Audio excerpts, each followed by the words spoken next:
মোরগ পোলাও রান্না করছি। আজকের মোরগ পোলাওটা অনেক মজা হয়েছিল। এর জন্য প্রথমে তেলে পেঁয়াজ কুচি, এলাচি, দারচিনি, আদা বাটা, রসুন বাটা, সামান্য লবণ, মরিচের গুঁড়া, জিরা গুঁড়া দিয়ে ভালো করে মিক্স করে কষিয়ে নিচ্ছি। এর মধ্যে বাদাম বাটা, কাঁচামরিচ বাটা আর রোস্টের মশলা, সামান্য মিষ্টি দই আমার কাছে ছিল না, তাই টক দই একটু চিনি মিশিয়ে ভালো করে মিক্স করে নিলাম। এরপর একটু টমেটো সস দিলাম, তেজপাতা দিতে ভুলে গিয়েছিলাম, তেজপাতা দিলাম, বেরেস্তা আর একটু ঘি দিয়ে আবার কষিয়ে নিচ্ছি।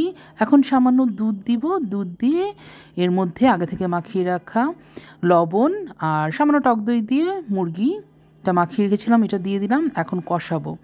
কষানো হয়ে গেলে, ঘন হয়ে গেলে এটা আমার মুরগিটা রেডি মোরগ পোলাওয়ের জন্য।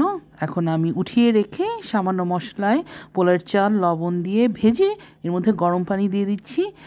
পোলাওটা এখন রেডি। এর মধ্যে উঠিয়ে রাখা মাংসটা আমি লেয়ার করে দিয়ে দিচ্ছি। এর পরে এর উপরে আরেকটা লেয়ার দিব। বাকি পোলাওটা দিয়ে এর মধ্যে মুরগির মাংসটা এবং বেরেস্তা দিয়ে সামান্য কেওড়া জল দিয়ে ঢেকে কিছুক্ষণ দমে রাখবো। এরপর পরিবেশন করবো আমার খুব মজাদার মোরগ পোলাও।